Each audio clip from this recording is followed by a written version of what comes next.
Hey, Jason Sheftel here, and tonight we're going to talk about China's space program. So this is something I'm following very closely, and I have a very big article that's about to come out on this whole topic because it's very important. This is the place where national ambitions and geopolitical conflicts are colliding again, right? This is the story of the Cold War. This was the space race, and now everyone is talking about how there is another space race going on. So I've talked about how true that is, how true that isn't, and right now I just want to give a quick update on what's going on because China released its fifth white paper on space. So basically what happened is around 2014, 2015, China realized there was a lot of innovation going on in the American space sector. It decided that it wanted to see what was going on, wanted to see what was up with SpaceX, with commercial space initiatives on NASA's part in general, and it wanted to see how it could improve, how it could take these sorts of gains and improvements and transformations in the sector, apply it to China, get huge returns, and then get closer to competing with the United States in space in general. This was the general plan, and it's been going on now for, wow, 7 years, 8 years even, and it really kicked off 2018, 2017-ish. The big push, of course, being the Falcon 9, the fact it was made reusable, the fact this is really transforming the whole U.S. space sector. This has all been a really big deal. But there have been multiple reports about, China's come out with these white papers. They say, what are we trying to do? What is basically the 5-year plan for the space sector? And now we just had the fifth one. So I'm actually just going to probably just pull it up here. That might be easier so we can see. Boom. Yeah, we'll just look at it like this. So I'll move over a little bit and make that a little nicer for everybody. And we're just going to talk about some of the stuff that's going on. So, and I'll just comment on this as it goes. I have a lot to say. I have a really long article that's coming out on space just to sort of give another sector look at a major, very important sector in the military, geopolitical, economic, and really symbolic competition between the United States and China. This is a very big arena, and let's talk about what's going on. So China's talked for a long time about how it wants to have a lunar program on the moon. This is really the major near-term goal China has. It wants to get to the moon like the United States already has, and the Soviet Union was not able to do, right? That is a big deal, and China has been landing landers on the moon. It's been doing all sorts of stuff like that with the goal eventually of getting people on the moon, establish a moon base, all that kind of stuff. And China has nominally decided that it's going to try and do a moon base with Russia, but this is mostly propaganda. For anyone who's listening, Russia does not have the capacity to participate in this sort of thing. Russia has an economy the size of South Korea. Its entire space sector is eroding away. It is turning into a joke, right? It is actually something most people don't realize. The great, glorious Soviet space era is over, gone, done. Nonetheless, it is trying to tag along, and China is trying to make itself seem much more impressive in this area than it is. And so other things that are added this time are an asteroid defense system and space debris cleanups, right? So the lunar thing is obviously direct competition with the United States, with the Artemis program, all of that, which I'll probably get into a little bit later. And then this asteroid defense thing is just another copycat. We want to be the country that defends the Earth type thing. NASA is also very interested in this. The U.S. Space Force is technically going to be more interested in this sort of thing. China's not. Well, actually, it does. I mean, if you can launch nukes, you can launch all sorts of missiles at asteroids. It's actually not the most difficult thing in the world. But tracking them, spending the money to do so, having a sort of deliberative, reasonable process about what you would do with an asteroid. None of this stuff is anything that China will be believed on, that China is very good at. But nonetheless, it wants to seem like the major country, the country that protects the planet. Basically, that's a bit of a real stretch for this government and this country, but that is nonetheless what it is doing. And so space debris cleanup is also kind of in that vein. Space debris, there's basically a massive cloud of all sorts of broken things that just float around the Earth at all sorts of different orbits, and it's a giant mess, and it's going to cause all sorts of problems. The more stuff that's up there, everybody knows this, and well, everybody knows this, but there haven't been that many things done about it yet, just because it costs money and nobody really wants to pay for it. That's the core reason why some businesses are expecting there to be a space debris cleanup business. And there are ways that could really happen. Honestly, the best way this might happen is probably just to send up some future SpaceX Starships with a big maw opening that just opens up and just starts basically vacuuming in old debris. Right? That's actually a very good idea, very cost-effective idea. That is neither here nor there. The real reason China is talking about this is because China tends to blow a lot of things up in space, like Russia, China, and the United States actually a couple times, most recently in the last 20 years. Everyone's just creating space debris, right? And space debris is a big deal for things in space, for the International Space Station, for China's space station. So China is rapidly realizing that, oh God, all this space stuff, when you have a space station up there, it really matters. These things are not floating around, they're flying around at like thousands of like feet, meters per second. It's crazy. It's really, really fast, faster than bullets, basically. They're just flinging themselves around the planet. Obviously, relative speed and stuff matters, but nonetheless, it's fast and it's a real danger. So let's see what else is on this that is worth talking about, giving some background on. Smart self-management. Yeah, so basically China is advancing its entire satellite system. It is trying to develop a new spacecraft. The current spacecraft it uses is a copy of the Russian Shenzhou.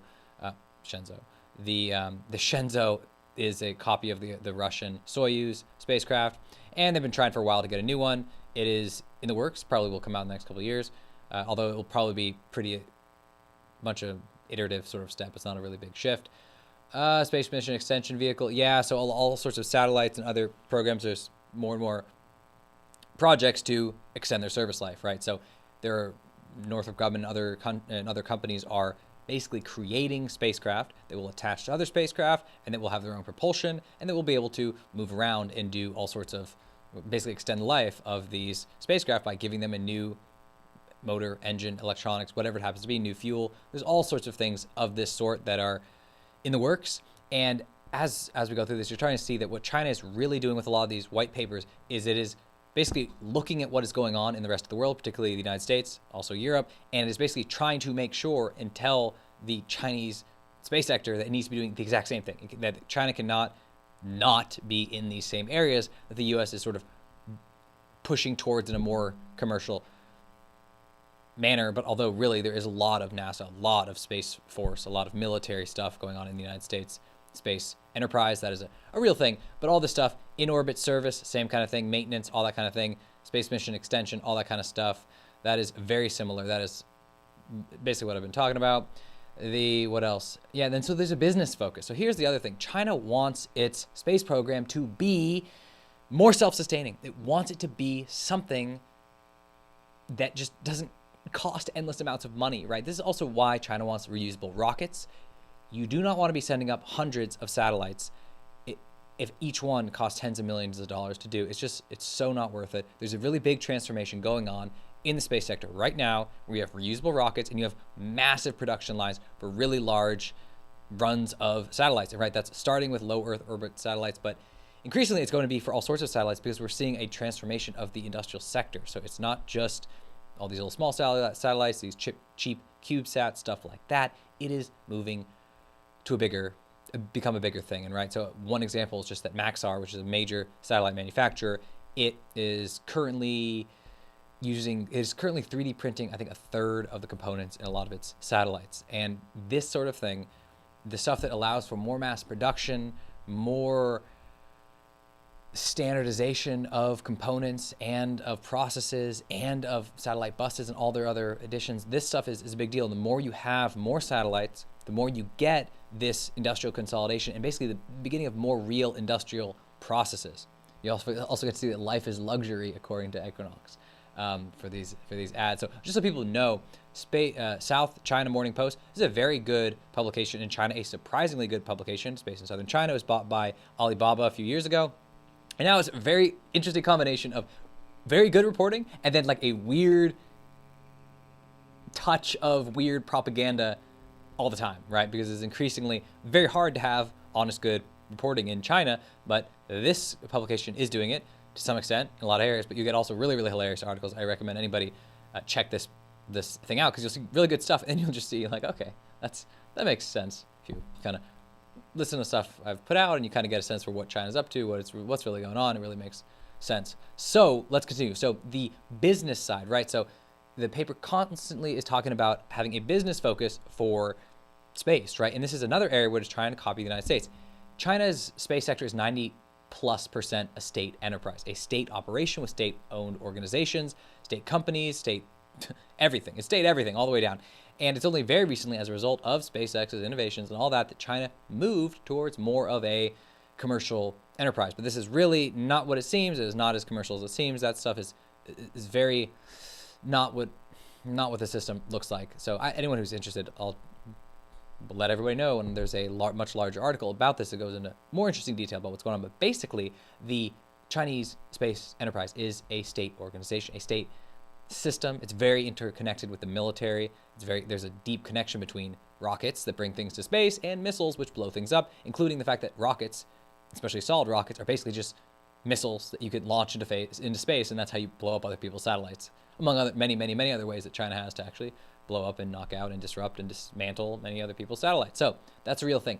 The challenge is to have a real business-centered, business-focused, business-grounded, a commercially grounded space sector, right? This is the massive change that we started to see with SpaceX, where the fact that it has a really successful commercial launch business is very important. It basically brought the United States to the top of the space launch vehicle business. And now it is also building out a telecom satellite business, which is also very important. And yet, this is yet another area where in prior white papers, China was just copying. So China is also basically copying the Starlink system, copying all this other stuff. And I wouldn't just say copying. This isn't quite copying like China used to copy stuff in the 1920s, the 2000, basically 2005, 2008, 2010, even 2012 and after. Like, this is much more of a wide-scale industrial policy. We're worried. Basically, China's kind of worried about where the state sector is, right? The space sector in China, like I said, is all state organizations. They're massive. They're 100,000 plus people organizations. They're super disorganized. They're super inefficient. Yet they've had a lot of successes, and they've been building up capacity and talent for decades, and they've made a lot of successes. And China has the second most capable space, well, basically enterprise in the world, and it's well known to everybody. The real thing is that space sector, as it is currently constituted, capable of dealing with what is going on in the United States, which is a major revolution, right? SpaceX, Blue Origin, just everything, Rocket Lab, like not only there's all the launch vehicles, which is a very important part. That's where a lot of the money has gone, although that's really starting to tap out. But then there's going to be the second thing, there's going to be satellites, there's going to be transformations, then there's going to be new potential businesses and services. So there's a whole thing going on, and space really gets people going, right? Sputnik freaked the United States out like few other things have, except for like 9/11. Like the amount of national hysteria and psychosis that Sputnik produced was massive, and it gave us NASA, gave us moon landings and all sorts of stuff. And it also gave the United States still the most capable space sector in the world. And China is really trying to copy all this stuff that the United States is doing in particular, and it wants to make sure those technologies are built in China so they're comparable and they can also do the exact same stuff. And it also really, really, really wants to have a successful commercial space sector, right? It's like I said, it's a state sector right now. And that's a much, much harder thing to do because, well, you have a 90% of your workforce is at state companies. Do you want to unwind these companies? Do you want to really transform them? Do you want to do that at a moment when you have a massive conflict with the United States where space is essential to it? Is that really the smartest way to go about things, right? So China's trying to have its cake and eat it too. It wants to have a really large space sector that is state run, and it also wants to have a really bunch of great state private companies, and this whole thing is probably going to blow up in its face, or it's going to have a massive propaganda coding, which I'll probably talk about if it happens. But that's what's going on in the actual attempt to make things a business focus is a really big focus of this new white paper, where China's rapidly realizing that, yes, we've created these little projects to have new private launch vehicles and other things, but this is not a self-sustaining or self-generative sector, right? Especially with all the amount of copying that's going on. It's a very tough thing China's in because there isn't a launch vehicle market to tap. Like, there is now a massive amount of very dynamic and nimble and impressive competitors in the space sector. You can't just stroll in and take out all these old sclerotic defense companies like SpaceX did, 10, 12 years ago now. That's over, right? So you're in your face. It's a really tough competition, and China's going to have to deal with that. Most likely, it's just going to have to live with its space sector and try and continue to push it to do what other countries are doing by watching them, by putting out these white papers, by incentivizing them, by keeping this connection to the technological ground in other countries, and also hoping there's innovation and stuff in China. But that's the way things are going. So other major projects that China's looking at: the completion of its Tiangong space station. Very cool. You should finish that. I mean, it should be finished this year or two. It's basically a copy of the old Soviet, I think Mir system, basically the old Soviet space stations. It's very interesting, right? That's a really cool thing. High resolution Earth observation system. This is very useful for all sorts of reasons, commercial and military. More lunar landers, blah, blah, blah, to start the research station. Yeah, so what's going on? The core of this, first I'll just go through all these. Yeah, so more lunar landings to lay the groundwork for a science and research station on the moon, a near-Earth defense system against asteroids, I talked about, deep space exploration, and the development of heavy lift rockets. Ooh, okay, so those are the two we're going to talk about. The lunar base and the heavy lift rockets. There. These are the big two. These are the major real initiatives that China needs to get done. And the actual most important one is the development of heavy lift rockets. This is the fundamental constraint China faces. Its current most powerful rocket is the Long March 5. It is less capable than the Falcon Heavy. I mean, actually, I think it's less capable than the Falcon 9. It's like a 6 as capable as the Falcon Heavy. Yeah, so I think it is. Now let's just look it up. Let me actually just see. Might as well just check it out. Long March 5, Falcon 9. It is definitely 1/6 as capable as the Falcon Heavy, but off the top of my head, I don't actually know what the numbers are. Let's just see it really quick. But I'll keep talking. So the reason that the development of heavy lift rockets is the absolute most important thing. Let's see what we get here, actually. Okay, so mass to let's just use low Earth orbit. That is the easiest one. 25,000 kilograms. We go here, and we see, and obviously the Falcon 9 is reusable, so we'll see what it says expendable. This stuff is really starting to mean different things once you have reusable rockets, but that is for a different episode to talk about. Let's see. Boom, boom, boom, boom, boom. Low Earth orbit, mass,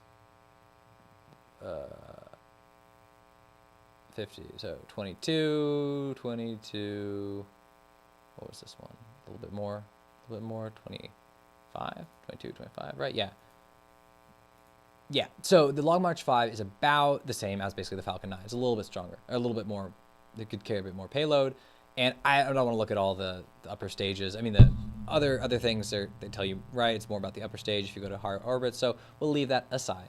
But yeah, so China needs heavy lift rockets. This is the key enabling development for all of these other ambitions, right? If you still have really weak, expensive, expendable rockets that aren't that reliable and that are very new, you are in trouble. SpaceX by itself is going to try and launch over 50 orbital rockets this year. It's basically one a week all year. That is about as many as China did itself last year. So this is a real transformation. This really enables a much higher launch cadence. And also obviously they're cheaper if you're reusing them. And this is just a huge deal for military stuff. In particular, increasingly people aren't as aware of the military side of things, but space is an enormous importance to all military operations, and it is actually becoming more important. And the whole thing that's going on between the United States and China is just transforming the whole space sector, the whole space angle to military life. It's a crazy thing. So that's for another video. That's for another time. But that's really big. But this development of heavy lift rockets, you cannot have a lunar base without this, right? NASA has spent, I don't know, 12 years, 10, 12, 14 years building the Space Launch System rocket, this SLS rocket, which is a heavy, well, super heavy rocket that can bring people to the moon, right? That is the purpose of it. It's super expensive. It is not the best thing in the world, but this was what you needed. NASA had to spend all this time to get this rocket, right? Without this rocket, you just can't do anything else, right?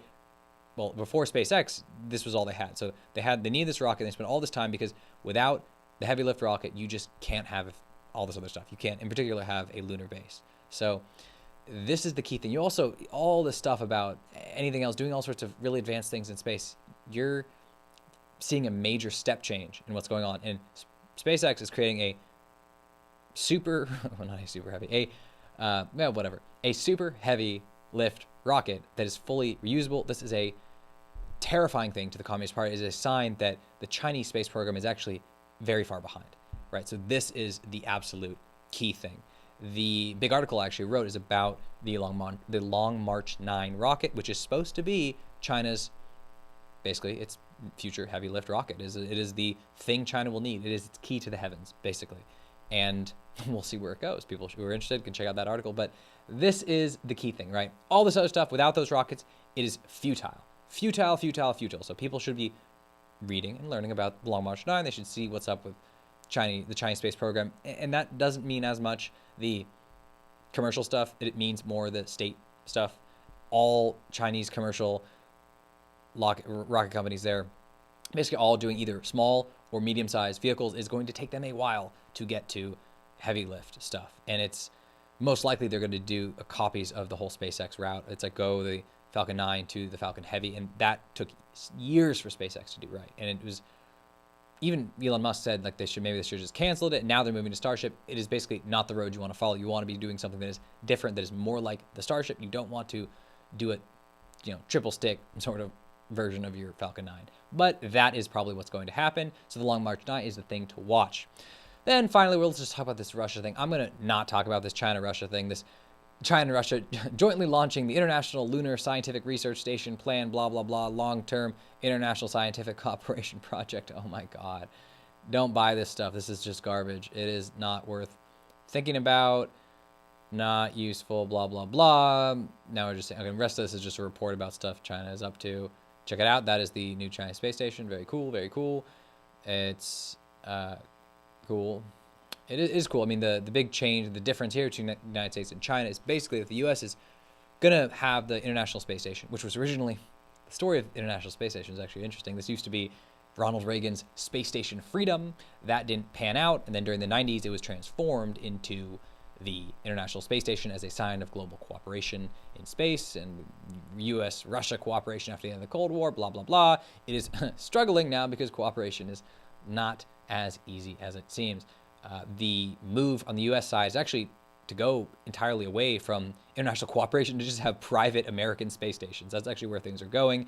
You're seeing basically funding for new low Earth orbit space stations going to companies like Axios and Blue Origin and NanoRacks, and there's all sorts of companies that are trying to do this. We will see if they are able to do things that are very compelling in the same manner as the things SpaceX is doing, which are insanely compelling, but that is where things are going. Nonetheless, space is awesome, and space stations are cool, so I'm very happy about that space station. And also pushes the United States to actually do more cool things and not just kind of sit on its laurels, which is really common. So here we go. Expect launches for China next year, da-da-da. Ooh, they're actually putting a very cool telescope on the new Chinese space station. It's very cool. It's putting a telescope in space is good for a lot of reasons. You're beyond the atmosphere, and then putting on a space station is actually really cool because you can do all sorts of. It's on the space station, right? You can be controlled by there. It can be repaired there. Very cool. Very smart. This is a good thing. And then okay. So that's basically the end of this article. I'll leave it at that. The cool thing. Well, not the cool. I'll leave it on an interesting note. So people are always so used to comparing the United States and China, but the truth is the United States and China were not at all comparable until at least 2010. Early 2000s. The whole 20th century, this was not a valid comparison, right? It just didn't make much sense. And a great way to see that is actually in the Chinese space program, where all of China's rockets, so generally you want to have rocket launch complexes over on the coast, right? So they can fly over water. You want to have them often closer to the equator because you can, it's easier to get into space that way. But China was never really able to do that. And this is also a struggle for Europe, right? Europe had the major European launch space complex, launch complex, is not in Europe. It is in a French colony in South America, which is kind of ridiculous. And it shows how not every country gets the perfect geography, even for space launch complexes, right? You don't get what you want all the time. Most countries don't have that. Like they don't have harbors and ports and other things. But China has a bit of a different situation where China has 4 major launch complexes, and all of them are really, well, there's a bunch now, but the 2 main ones were like in general, the Chinese launch complexes were pulled inland. So there's a major one in Sichuan, which is a inner mountainous region. There's another one in Inner Mongolia. It's basically the Gobi Desert. It's right adjacent to a major Air Force training complex, basically. And and there's a few others, one in Shanxi. And then the most recent one is in Hainan, which is an island. So, basically the most southern island in China. It's basically in the South China Sea. It's more south than Hong Kong. So that is a very, very new thing. China has been wanting to make a coastal space complex, launch complex, for a very long time, right? It seemed really a good idea, right? For all the reasons I mentioned. It's easier, it's better, you don't go over your land. Like, people don't realize, but rockets have been falling from, it actually happened recently. There was a whole thing about the Chinese rocket that nobody knew was going to, or the upper stage, or whatever it was falling, and nobody knew where it was going to land. And this is actually a common thing. Chinese rockets land in random villages, places. They also use, until very recently, and still some do, they use very toxic propellants, which is not a good thing. And all of this is only really just starting to get cleaned up in the 2010s and now increased in the 2020s. But this was the case for a very long time. Even though China was the third, actually I don't think it was the third. It wasn't the third country, but it was one of the first countries to get into space. It actually definitely wasn't, because it tried to beat Japan by a year and failed. And that was brutal. But nonetheless, one of the early countries to do it, getting all the stuff right, using the right propellants, having the right rockets, having the right launch facilities, all that is very tough. And China didn't have the best luck. And one reason why is because it was worried. It didn't put a launch complex on Hainan or on a coastal spot, basically because it was worried the United States would destroy it during any conflict, right? It wanted to have its space launch complexes deep in the mountains, deep inside China, because this was where it thought things were safe. So that's actually not just a point about the United States and China and space. This is a common point about China's relationship to all of the things that border its coast for the last 1,500 years, more or less. It is a major deal. And even this whole space thing, there was a push by Mao to move all of Chinese industry, and particularly defense industry, plants and companies and equipment and everything, and design bureaus, all of that inland for the same reason. It was to have a inner defensive line for within China should the United States ever start attacking. And back then it was also nuking. That was a huge, huge thing. And so that is something people should keep in mind. China is just now building out a sort of more rational, even launch infrastructure in this country. And there's a big reason why, is because it was not comfortable. It wasn't confident the United States wouldn't just destroy everything. And obviously things aren't that way anymore, but this is just to give people context for how far China has come, and also how quickly, and the fact that it really wasn't what people imagined very long ago. And it's still really, if we got down to it, it isn't what people imagine even today. So with that, I will leave it at that. Hope you enjoyed this video about space, about what China's up to, about the new space race redo that's going on in the heavens. And yeah, if you enjoyed this video, like it, subscribe, throw on notifications, and you'll see more stuff like this.